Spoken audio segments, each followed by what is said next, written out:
What's up, Motor Monkeys? We're back again. Headshot, your boy Swing and Shorewarz. Hey, what's up, people? How's it going? And we're talking about Forza 4 once again. Last time we left off, though, there was a little bit of back and forth between you and I, man. You like the line? Dude, we gotta get this straightened out, because I don't like the racing line, but you do. So we're gonna go over why it's a good idea to have the racing line turned on, and why it's a good idea to have it turned off. So Swing, why don't you just kick it off real quick? Tell us the difference between the driving line and the braking line, and why you would actually want to have that turned on. All right, so in the difficulty settings, you can either have the whole line on, you can have it off, right, or you can just have the braking line. Basically, the line, it just shows you what's the optimal path you should take on a given course. Every race course has an optimal path. So it's only for the noobs, right? No. On the contrary. Okay. It's for the guys who are really looking to learn not just how to play this game, but actual concepts in racing. Right. You transition between green, yellow, and red. Green basically says accelerate. Okay. Yellow is keep the steady pace. Maintain your speed. Exactly. And red is, well, it says braking on there. It's more like slow down. In my opinion, the line is in my way. Get out of my way. It's confusing me. It's trying to tell me when to go faster, when to slow down.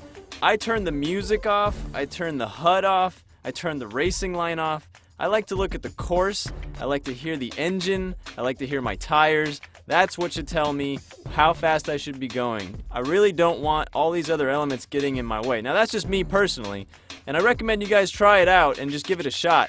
But if you turn off the racing line and you look at the actual tire wear that appears on the course, you'll see the natural racing line, which the racing line that is in the game generally follows that tire wear. But my whole point is that if you're sitting there following a racing line for too long, eventually you're going to come to a point where you need to pass a car, and the racing line's not going to teach you or tell you how to pass a car. Yeah, I definitely agree with the music. Turn that off. You want to hear the engine rev. You want to know where you're at, when to upshift, downshift. And that's one thing I do. I like turning on manual transmission. I don't like automatic. I like to do it myself. See, that's simulation. That's advanced right there. I keep it automatic.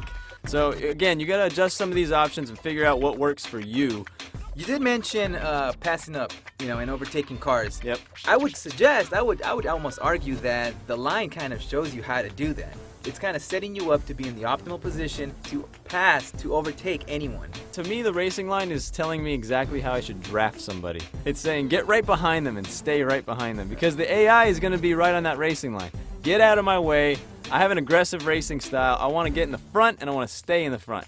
And once I am in the front, I'm going to use my rear view mirror to block anybody that's trying to get in front of me. Well, how do you go about taking someone over in the turn? What comes to your mind? Pedal to the metal. Let's do this. Going into the turn? I'm taking it personal.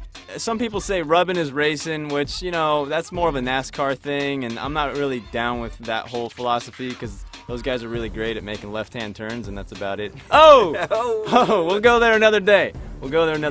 Anyway, road courses, when you're talking about a road race, you got to be aggressive in the turns, obviously. You got to make sure you're maintaining your speed through those turns, and you don't want to lose momentum. You want to try to keep your momentum going as much as possible. Some guys like to drift through the corners to try to maintain as much speed as possible while straightening out their cars. I go automatic, I don't go manual, so I just prefer to accelerate as quick as I can to the turn, and then I tend to feather the brake to adjust my speed accordingly, judge my turn, make my turn, usually on the inside part of the turn.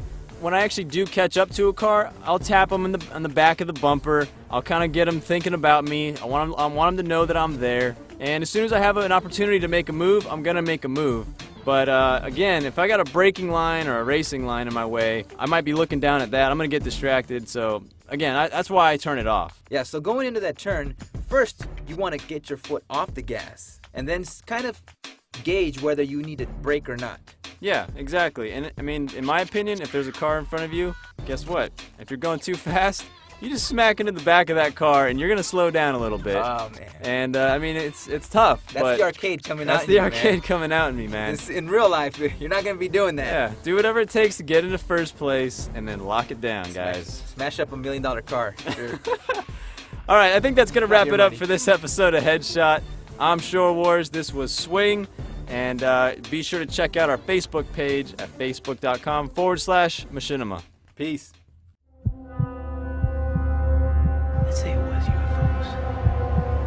You think the government would be able to keep something like that a secret?